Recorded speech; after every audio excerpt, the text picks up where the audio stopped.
Di kota Yeriko tinggal seorang kepala pemungut pajak, Zakheus. Tubuhnya kecil dan pendek. Ia sangat dibenci oleh orang banyak. Ia adalah koruptor dan pengkhianat bangsa karena dia menarik uang lebih daripada yang seharusnya. Dan dia bekerja pada pemerintah Roma yang pada waktu itu menjajah bangsa Yahudi. Semua orang tidak mau berteman dengannya, walaupun ia sangat kaya. Orang-orang memandang dia sebagai seorang pendosa yang harus dijauhi. Tuan, saya belum punya uang sekarang.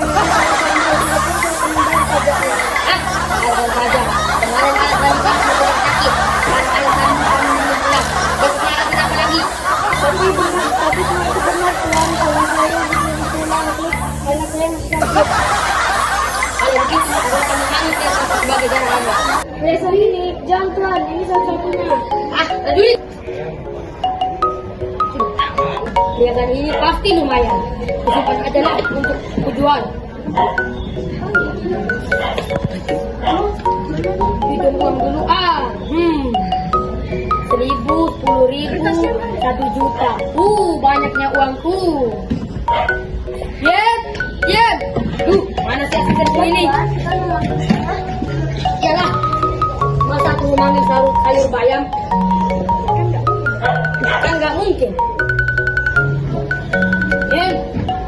Apakah kamu sudah hubungi temanku di Darius? Dengan dia sedang berkunjung ke Yeriko. Aku sudah lama sekali tidak bertemu dengannya. Aku sudah rindu ingin bertemu dan mengobrol-ngobrol dulu lagi. Sudah Tuan, ia sudah hubungi Tuan Darius. Katanya dia ada janji dengan keluarganya. Terus dia ada janji juga dengan membantu. Terus dia sudah diajak makan bersama sama keluarganya. Terus dia ngobrol dengan keluarganya. Terus dia Alasan kok banyak sekali. Kalau teman lamaku tidak mau bertemu dengan Zakheus yang ganteng ini, ya sudah, aku bisa bikin alasan macam-macam. Terus bagaimana dengan rencana kumpul-kumpul tetangga sini? Jam berapa ya acaranya? katanya itu jangan khusus Tuan. Maksudnya apa? Aku tidak diundang, begitu? Iya Tuan, katanya Tuan tidak masuk dalam undangan tersebut. Tapi Tuan, sama saya tidak tahu apa tentang undangannya. Ya sudah. Dari tadi biasanya cuma maaf Tuan. Sekarang kamu di sini saja temani aku. Aku ingin makan makanan yang enak, tapi memang lebih enak kalau ada yang temani aku. Maaf Tuan. Apalagi kok maaf Tuan lagi. Itu Tuan, ia sudah harus janji pulang Tuan. Karena ia mau beli makanan, mainan untuk anak-anak dari suatu film. Tapi Tuan, Ya sudah, pergi sana. baik Tuan. Begitulah Zakheus merasa sedih karena tidak seorang pun mau menemani dia. Ternyata kekayaannya tidak berarti apa-apa. Apalah artinya punya uang banyak tapi kesepian. Pada suatu hari yang cerah di kota Yeriko, matahari bersinar terang, burung-burung bernyanyi, anak-anak berlari-larian. Zakheus melihat sekumpulan orang banyak sedang berkerumunan. Ada apa ya? Ya benar, tidak mungkin aku melihat sendiri dengan mata kepala sendiri. Orang yang bernama Yesus itu bukan orang kusta. Apa orang kusta bukan yang penyakit itu sampai sekarang tidak ada obatnya? Makanya aku sendiri sampai tadi dibuatnya Yesus ini cuma mengulurkan tangannya seperti ini.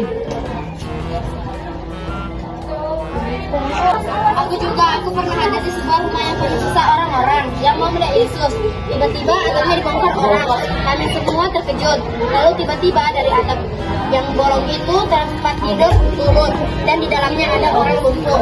Yesus itu hanya berkata, bangunlah, angkatlah tempat tidurmu. Ketika itu orang lumpuh itu pun sembuh. Wow. Hari ini Yesus akan berjalan melintasi kota kita ini. Oh ya, kita bersiap-siap untuk melihat Yesus. Zakheus telah mencoba berapa banyak cara, berjinjit-jinjit, menerobos orang-orang dan melompat. Tetap saya tidak bisa melihat Yesus. Tapi dia mempunyai ide untuk naik ke atas pohon. Mana Yesus? Mana? Tiba-tiba terdengar Janganlah. Aku tidak salah dengar. Apakah aku tidak salah dengar? Ada yang memanggil namaku. Yesus, Zakheus, turunlah. Aku akan menumpang di rumahku. Ya, benar. Dia sudah dengar. Ada orang yang memanggil namaku. Yesus tahu namaku dan dia bilang dia mau ke rumahku dan tinggal di rumahku. Zakheus segera turun dari pohon ara, dan ketika kakinya sudah sampai ke tanah, dia sangat merasa senang. Itu kan orang berdosa. Iya. Zakheus kan sudah berlaku curang kepada orang-orang kita. Dia sudah menarik uang banyak untuk masuk ke kantong dia sendiri. Aduh, aneh banget. Yesus ini kok mau tinggal di rumah orang yang penuh dosa seperti itu. Setengah dari milikku akan kuberikan kepada orang miskin, dan sekiranya ada sesuatu yang kuperas dari seseorang akan kuberikan 4 kali lipat. Hari ini telah terjadi keselamatan kepada rumah Zakheus ini, karena aku datang untuk mencari dan menyelamatkan yang hilang.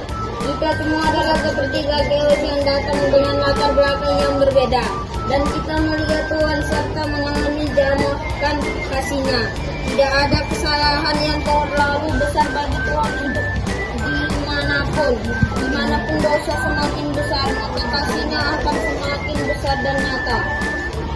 Tuhan juga mempersalahkan masa lalu dosa-dosa kita. Yang Dia mau adalah kita menyadari akan dosa-dosa kita, bertobat dan mengamali kasih-Nya yang begitu besar.